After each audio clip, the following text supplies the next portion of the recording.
आइए मैं तुम्हें लेके चलता हूं एक ऐसे मंजर की तरफ, आपको बड़ी हंसी आएगी, आपको बड़ा मजा भी आएगा, लेकिन मजा देने के लिए और हंसाने के लिए मैं आपको तकरीर नहीं कर रहा हूं। यहां आपको बुखारी शरीफ की एक हदीस का वाकया सुनाने जा रहा हूं, लेकिन इस वाकये में ही आपको थोड़ी सी मुस्कुराहट आ जाएगी। दो कदीम सहाबा हैं और सफर कर रहे हैं। एक का नाम है हजरत अम्मार और एक का नाम है हजरत उमर फारूक का तो नाम बहुत अच्छी तरह जानते हो, और अम्मार का भी नाम जानते होगे, हजरत सुमैया के बेटे हैं अम्मार। वो सुमैया जिनको शर्मगाह में नेज़ा दाखिल कर दिया गया था और इस्लाम में पहली जो शहीद हुई थी खातून ओ। अब सुन लीजिए आप मेरी बात। अब जिसका पेशाब लग रहा हो वो उसको भी रोक लो, यहीं पर मत जाने दो यार, ये बार बार उठ रहे हैं मेरे सामने।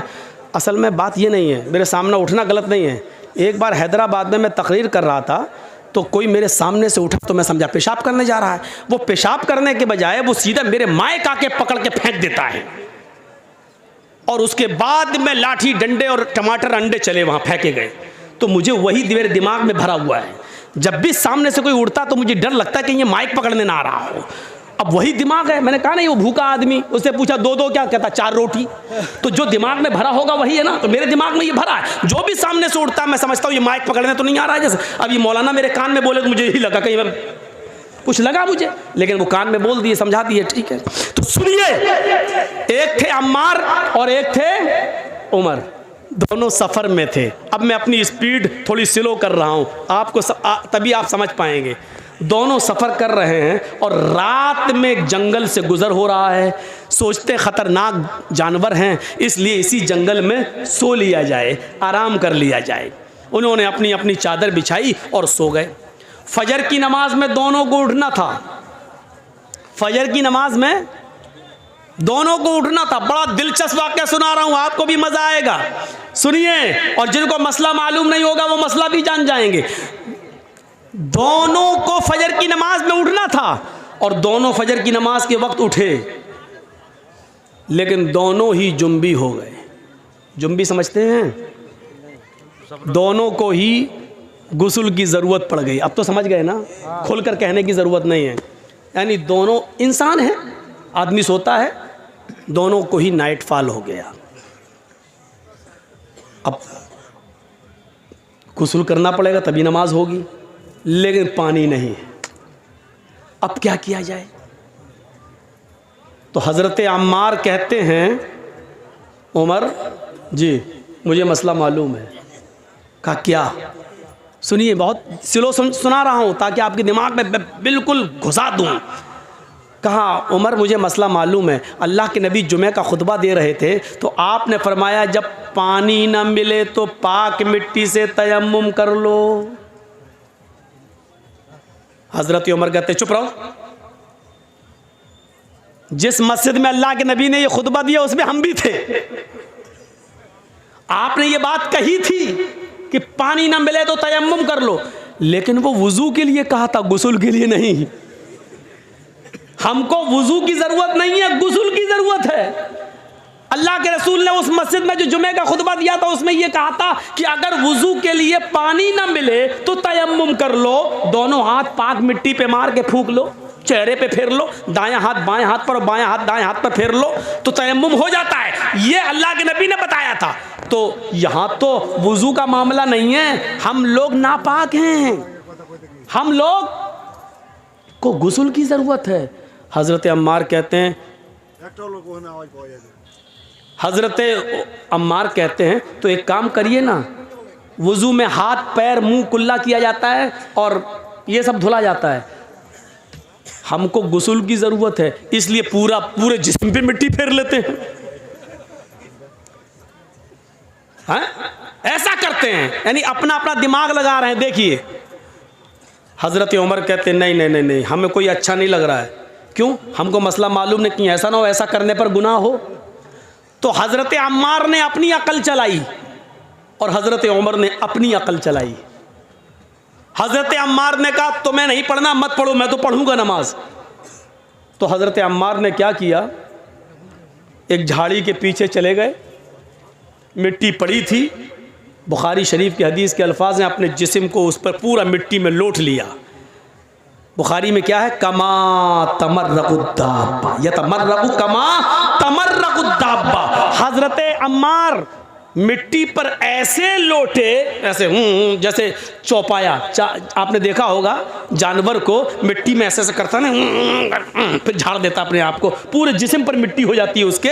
तो हज़रत अम्मार ने ऐसे ही किया, पूरा करके पूरे जिस्म पर मिट्टी मल ली और गए और नमाज़ पढ़ ली।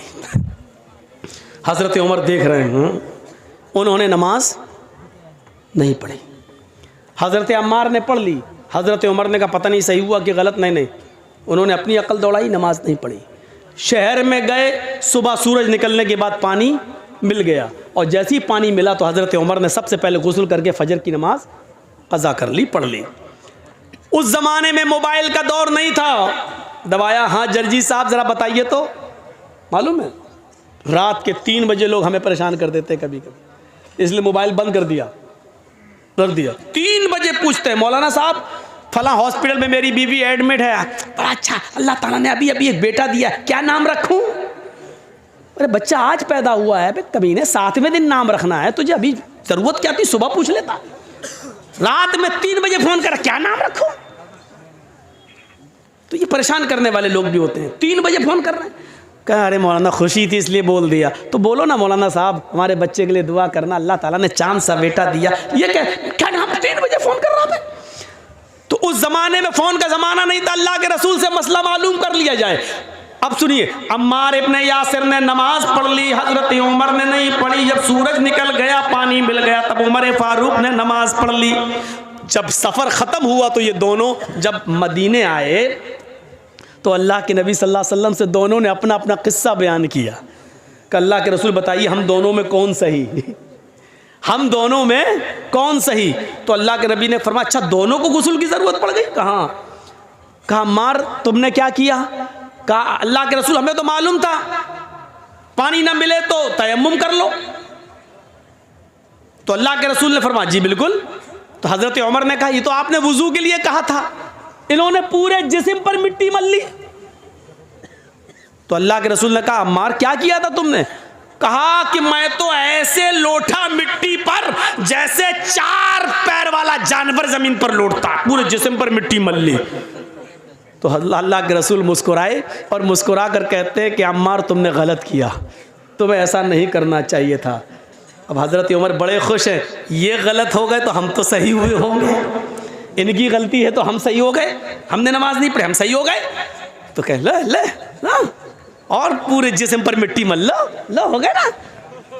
तो कहा हज़रत अम्मार ने अल्लाह के नबी इनका सुनो, इन्होंने क्या किया? तो हज़रत उमर से पूछा तुमने क्या किया? कहा अल्लाह के रसूल जब तक पानी नहीं मिल गया मैंने गुस्ल ही नहीं किया। नमाज का वक्त निकल गया, सुबह सूरज निकलने के बाद पानी मिला तो मैंने वुज़ू बना गुस्ल किया फिर नमाज पढ़ी। आपने कहा उमर तुमने भी गलत किया। इस मैदान में जितने लोग जमा है सुनो, अम्मार की बात को अल्लाह के रसूल रिजेक्ट कर रहे हैं, पुराने सहाबी, और हज़रत उमर फारूक की बात को भी रिजेक्ट कर रहे हैं जबकि वो भी पुराने सहाबी। बल्कि उमर फारूक के बारे में तो कहा था लौ कान बादी नबीयुल्लाह काना उमर, अगर मेरे बाद कोई नबी होता तो कौन होते? उमर। इतना बड़ा मकाम, लेकिन अल्लाह के नबी ने क्या कहा? तुमने भी गलत किया। अय उमर और अय अम्मार दोनों का तयम्मुम एक ही है, वुज़ू का भी और गुस्ल का भी। अगर गुस्ल की भी ज़रूरत पड़ गई थी तब भी वही तयम्मुम करना चाहिए था जो नमाज के लिए किया जाता है, जो वुज़ू के लिए किया जाता है। बस यही काफ़ी था। अपने दोनों हाथों को ज़मीन पर मारते, उसको फूंकते। देखो तयम्मुम का तरीका क्या है। ये मान लीजिए मिट्टी है, ये मिट्टी होना ज़रूरी है। बहुत से लोग ये पक्की दीवारों पे ऐसे मार देते हैं, नहीं चलेगा। बहुत से लोग पुती हुई दीवारों पे मार देते हैं, ऐसे नहीं चलेगा। माफ़ कीजिएगा, बड़ी मौज़रत के साथ, नहीं चलेगा। मिट्टी होनी चाहिए और वो भी पाक। ऐसे दोनों हाथ ज़मीन पे ऐसे मारिए, ये ऐसे किया और ऐसे करने के बाद ऐसे नहीं मलना है, ऐसे करके ऐसे नहीं मलना, पूरा वो आपका पाउंड क्रीम यही लग जाएगी। ऐसे नहीं करना है। ये ज़मीन पे मारा, तयम्मुम का तरीक़ा सीखिए। ये ज़मीन पे मारा, फिर ये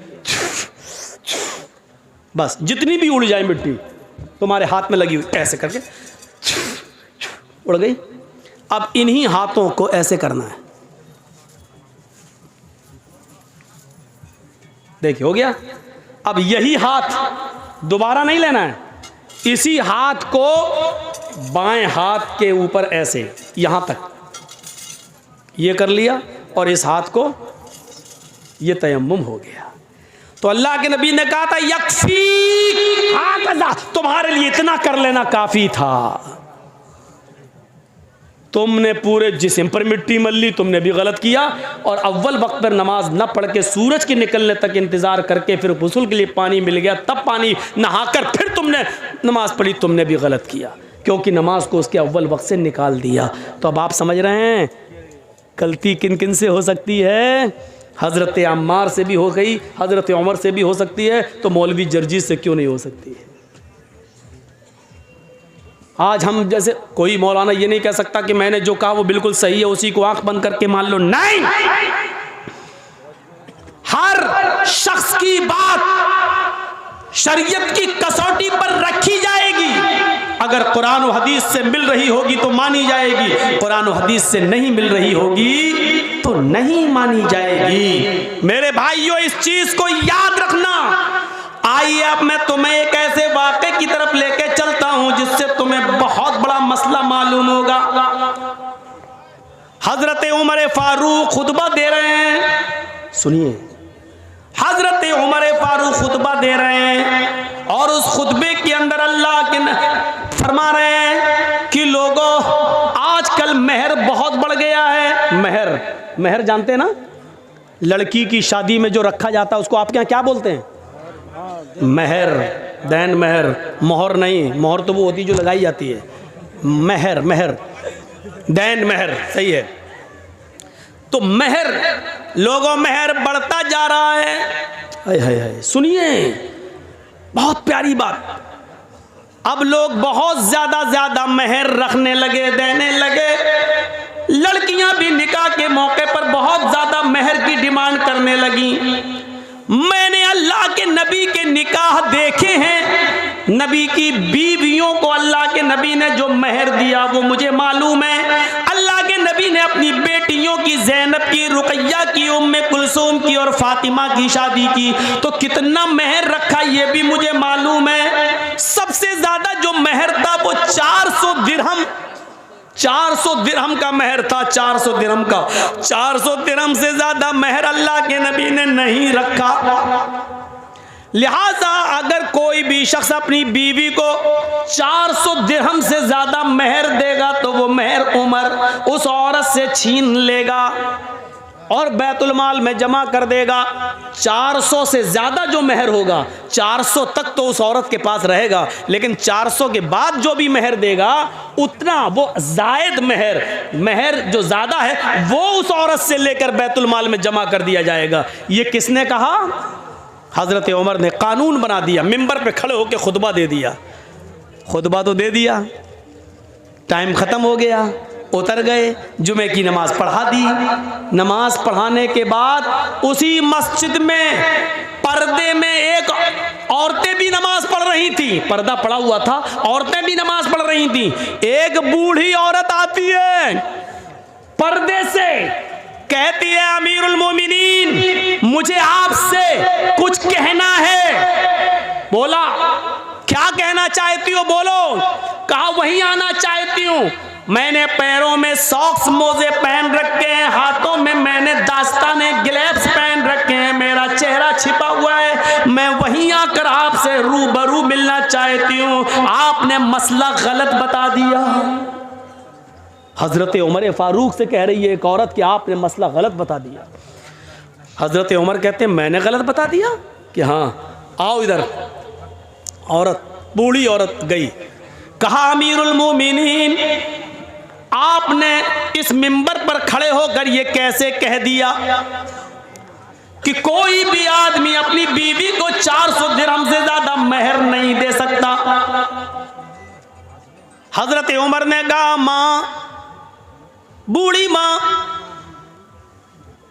अल्लाह के रसूल ने अपनी बीवियों को 400 दिरहम से ज़्यादा नहीं दिया, अपनी बेटियों के निकाह में 400 दिरहम से ज़्यादा मेहर नहीं रखा। फिर उस औरत ने क्या जवाब दिया? अमीरुल मोमिनीन, 400 दिरहम देना एक अलग बात है, लेकिन 400 दिरहम से ज्यादा नहीं दे सकता है कोई मर्द। क्या ऐसी कोई हदीस है आपके पास? क्या अल्लाह के रसूल ने 400 दिरहम से ज्यादा मेहर देने को से मना किया? ऐसी कोई हदीस है आपके पास? तो हजरत उमर ने कहा, माँ मुझसे हदीस क्यों मांग रही हो? क्या 400 दिरहम से ज्यादा भी कोई मेहर दे सकता है? ऐसी कोई हदीस है तुम्हारे पास? यह हजरत उमर ने उससे पूछा, ऐसी कोई हदीस है तुम्हारे पास? उस बूढ़ी औरत ने जवाब दिया, अमीरुल मोमिनीन, 400 दिरहम से ज्यादा भी मेहर दे सकता है, हदीस नहीं कुरान की आयत मौजूद है। हजरत उमर ने कहा, कुरान में है? मैं रोज कुरान पढ़ता हूं। का रोज पढ़ते हो तब भी आपको नहीं मालूम? जल्दी बताओ। आए बूढ़ी औरत, आए माँ, जल्दी बताओ वो कौन सी कुरान की आयत है जिसमें लिखा हो कि 400 दिरहम से ज्यादा भी दे सकता है शौहर अपनी बीवी को मेहर। उस औरत ने, बूढ़िया ने कुरान की आयत पढ़ी, व आतैतुम इहदाहुन्ना किंतारन फला ताखुजू मिन्हु शैआ। सोचिए, वो आतैतुम इहदाहुन्ना किंतारन, तुम में से कोई भी शख्स अपनी बीवी को ढेर सारा माल देना चाहे तो दे सकता है, जितना चाहे उतना दे सकता। किंतारा, खजाने के खजाने दे सकता है, महल दे सकता है, मकान उसको दे सकता है, प्रॉपर्टी दे सकता है, जमीन दे सकता है, जायदाद दे सकता है। महर में उसके नाम पूरा का पूरा फ्लैट बुक कर सकता है, उसके नाम कर सकता है। जो शौहर अपनी बीवी को महर में जो देना चाहे दे सकता है। फला ताखुजू मिन्हा शैया, फिर तुम उसमें से कुछ भी लेने का हक नहीं रखते। कोई भी उस औरत से छीन नहीं सकता, ये उस औरत का हक है, उससे कोई उसका हक नहीं छीन सकता है। शौहर भी दे तो फिर वो भी वापस नहीं ले सकता। आए उमर, जब दिए हुए माल को शौहर नहीं ले सकता है तो आप कैसे ले सकते हैं? आपने ये कैसे कानून नाफिज कर दिया? कैसे कह दिया कि 400 दिरहम से ज्यादा अगर कोई अपनी बीवी को मेहर देगा तो वो मेहर छीन कर बैतुल माल में जमा कर दिया जाएगा? आप रॉन्ग हैं, आपने गलत कहा है। कुरान तो कहता है जितना चाहे उतना दे सकता है और उसमें से तुम कुछ भी लेने का हक नहीं रखते।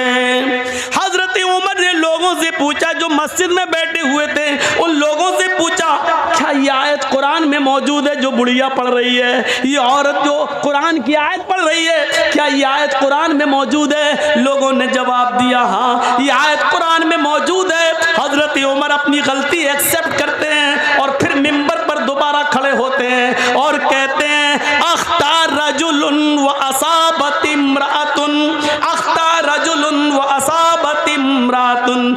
मर्द ने गलती की और एक औरत ने दुरुस्त बात की, एक औरत ने सच्ची बात की है, लिहाजा उमर अपनी बात वापस ले रहा है। अब इस औरत की दी हुई कुरान की आयत को नाफिज करता है, लोगों तुम जितना चाहो अपनी बीवी को मेहर दे दो, अब मैं किसी से मेहर की रकम नहीं छीनूंगा और बैतुल माल में जमा नहीं करूंगा। मेरे भाइयों, एक आदमी कोई गलत फैसला कर सकता है, लेकिन दलील आ जाने के बाद, कुरान की आयत आ जाने के बाद उसको मानना ही पड़ता है। जो आदमी गलत ही पर नहीं, मैंने जो कहा वही सही है, सही बात आ जाने के बाद भी गलती पर लटका रहे, नहीं मैंने जो कहा वही सही है, तो ये चीज गलत होती है। हजरत उमर फारूक ने कहा, अख्तार रजुलुन, मैंने गलती की है, मर्द से खता हो गई, औरत ने सच्ची बात कही है, और फिर अपनी बात को वापस ले लिया। यही है सलफ, यही है मेरे भाइयों इस्लाम की। सही बात आ जाने के बाद आदमी सही बात को ले ले और अपनी पुरानी रविश छोड़ दे, अपना पुराना तरीका तर्क कर दे, अपना पुराने तरीके से तौबा कर ले और सही बात पर अमल करना शुरू कर दे। ऐसी कितनी मिसालें मेरे भाइयों हमें और आपको, हमारे और आपके सामने आनी चाहिए, जिससे आपको पता चल सकता है, पता चल जाएगा कि शरीयत के अंदर कुरान और हदीस से बढ़कर कोई नहीं है, कोई नहीं है। जर्जीस भी गलत हो सकता है, इसमें मदरसे में और इस स्टेज पर बोलने वाले मौलाना से भी गलती हो सकती है, लेकिन कुरान और हदीस की दलील आ जाने के बाद फिर मेरे भाइयों, मैंने कहा ना, दिमाग वहीं लगना चाहिए, हम जो कर रहे हैं वो सही है कि नहीं, हम जो कर रहे हैं वो कुरान और हदीस में कैसा है। मेरे भाइयों, इस चीज को आप देखिए, अपना दिमाग वहीं पर लगा दीजिए। आइए